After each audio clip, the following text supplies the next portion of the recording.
चलिए ठीक है, आज हम लोग बात करेंगे मैग्नेटिक फील्ड, है ना। सबसे पहली बात कि एक ऑस्टेन नाम के साइंटिस्ट थे।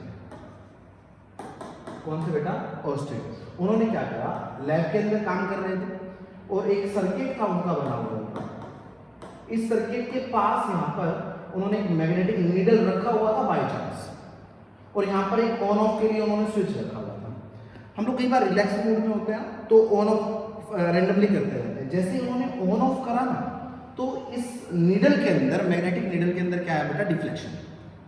मैग्नेटिक नीडल के अंदर डिफ्लेक्शन तभी आ सकता था जब इसके आसपास कोई मैग्नेटिक फील्ड होता। तो ऑस्टेन ने ये वाली चीज प्रूव करके बताई कि कोई भी करंट कैरिंग वायर जो है उसके आसपास क्या बनेगा बेटा? Magnetic field. ये 10th क्लास में भी हम लोग पढ़ते हैं, है ना। तो ऑस्टेन ने बोला कि current carrying wire behaves like a magnet. अब सबसे बड़ी बात कि मैग्नेटिक फील्ड है क्या?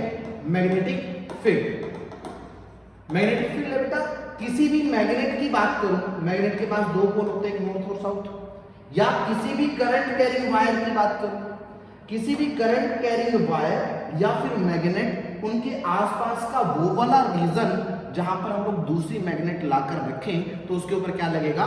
फोर्स लगेगा। उस एरिया को, उस रीजन को क्या बोला गया बेटा? Magnetic field. ठीक है, तो सबसे पहली बात मैग्नेटिक फील्ड था the space around the magnet और current carrying wire, the space around the magnet और current carrying wire where another magnet experience the force, where another magnet experience the force। ठीक है, फिर ऑस्टेन ने क्या प्रूव करा बेटा? ऑस्टेन ने क्या बोला? Current carrying wire behaves like a magnet. अच्छा, अभी हम लोग बात करेंगे बायो-सावर्ट लॉ की, बड़ा इंपॉर्टेंट है। कौन सा बेटा? Biot-Savart law. इन्होंने क्या बोला कि कोई भी करंट कैरिंग वायर, इसके अंदर करंट फ्लो कर रहा है I, इस करंट कैरिंग वायर की वजह से किसी भी जनरल पॉइंट पर आपको मैग्नेटिक फील्ड बता। तो सबसे पहला काम क्या था बेटा? आपको यहाँ पर एक छोटा सा करंट एलिमेंट लेना है। क्या लेना बेटा? Current element. और किसकी डायरेक्शन में लेंगे हम लोग? करंट की डायरेक्शन। ये करंट था, करंट की डायरेक्शन में इस वायर के ऊपर छोटा सा एलिमेंट ले लिया, उसको बोल दिया डीएल। पहली बात तो डीएल की डायरेक्शन किधर होनी चाहिए? करंट की डायरेक्शन। उस डीएल के सेंटर से उस वाले पॉइंट तक एक वेक्टर बना लो और उस वेक्टर को क्या बोल देता? आर। बात ये है, ये कोई वायर थी, अननोन वायर थी, पता नहीं कैसे है। उस वायर के अंदर करंट था आई, हम लोगों ने वायर के अलोंग एक डीएल एलिमेंट ले लिया करंट की डायरेक्शन में, उसके सेंटर से यहां तक एक वेक्टर लिया और उस वेक्टर को क्या बोल दिया? R vector. तो इस वाले पॉइंट पर जो मैग्नेटिक फील्ड बी बनेगा ना, वो पूछा गया। तो बायो-सावर्ट ने बोला कि जो छोटा सा मैग्नेटिक फील्ड, डीबी क्यों बोला? डीबी क्यों बोला? क्योंकि वायर का कितना पार्ट लिया? छोटा सा, तो उसकी वजह से मैग्नेटिक फील्ड भी कैसी बनेगी? छोटी सी। वो कितनी बनेगी? वो बनेगी बेटा mu naught upon 4 pi i dl cross r divide by r cube. ये वाला रिजल्ट बहुत ज्यादा इंपॉर्टेंट है बेटा।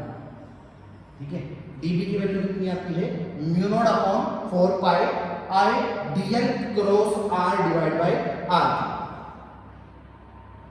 अब यहां पर ये जो डीबी है ना, वो डीएल के भी परपेंडिकुलर रहेगा और किसके परपेंडिकुलर रहेगा बेटा?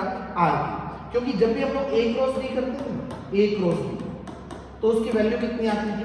ए B sine theta into n cap. A और बी का जो क्रॉस प्रोडक्ट होगा वो ए के भी परपेंडिकुलर होगा और बी के भी, यानी एन जो वेक्टर आया ना, वो इन दोनों के क्या होगा? परपेंडिकुलर। मतलब यहाँ पर जो मैग्नेटिक फील्ड बनेगी वो डीएल के भी परपेंडिकुलर होगी और किसके परपेंडिकुलर होगी? आर के। इसकी डायरेक्शन निकालने के लिए हमें जो रूल यूज करना होता है वो ए क्रॉस बी वाला।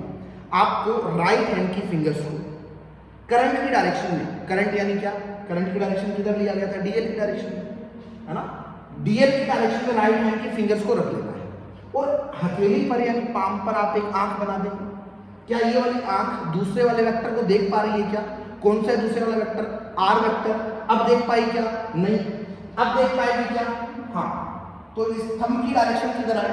इनवर्ड। यानी यहाँ पर जो मैग्नेटिक फील्ड बनेगी उसकी डायरेक्शन किधर रहेगी? इनवर्ड। तो डायरेक्शन देखने के लिए हम लोग क्या करते हैं, ए क्रॉस। और दूसरा रिजल्ट होता है बेटा डायरेक्शन देखने के लिए, आप राइट हैंड के थंब को करंट की डायरेक्शन में रखते हैं और फिंगर्स को वहां खोलेंगे जहां पर आपको मैग्नेटिक फील्ड बताना होगा। फिंगर को कर्ल करो, किधर होगी फिंगर कर्ल, इनवर्ड। तो ये दो तरीके हैं मैग्नेटिक फील्ड। क्लियर है इतनी बात?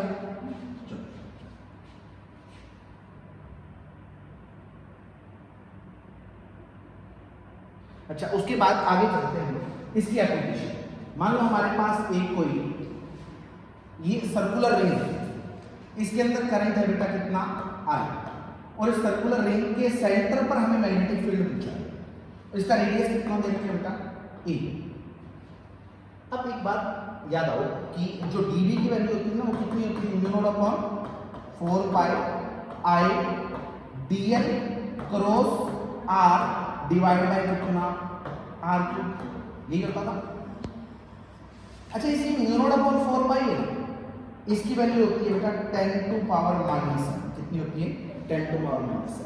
जैसे k की वैल्यू लिखा करते थे 9 × 10 टू पावर 9, सिमिलर इसकी वैल्यू आएगी 10 टू पावर माइनस। मैं इस रिंग की वजह से यहाँ पर मैग्नेटिक फील्ड निकालता हूँ, तो मैं एक काम करता हूँ, छोटा सा dl लेता हूँ। dl किसकी डायरेक्शन में लेंगे बेटा, करंट की डायरेक्शन में। मैंने सपोज यहाँ पर एक dl एलिमेंट ले लिया। अब इस dl के सेंटर से वहां तक एक वेक्टर बनाना था जहां पर आपको क्या बताना था, मैग्नेटिक फील्ड। मैग्नेटिक फील्ड तो इसके सेंटर पर बताना था। इस वाले वेक्टर को क्या बोल दिया मैंने, r वेक्टर। ये वाला कौन सा है, dl। अगर मैं dl यहां पर लेता, ले लो, तो ये वाला वेक्टर कौन सा हो जाता, r।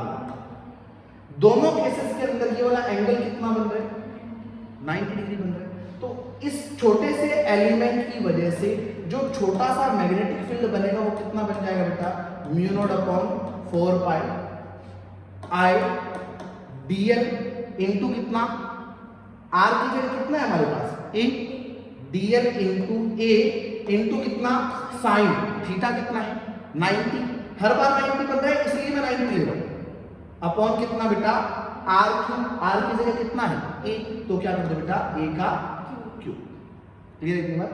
तो dv कितना आएगा देखो, mu naught upon 4 pi I dl upon कितना, r स्क्वायर।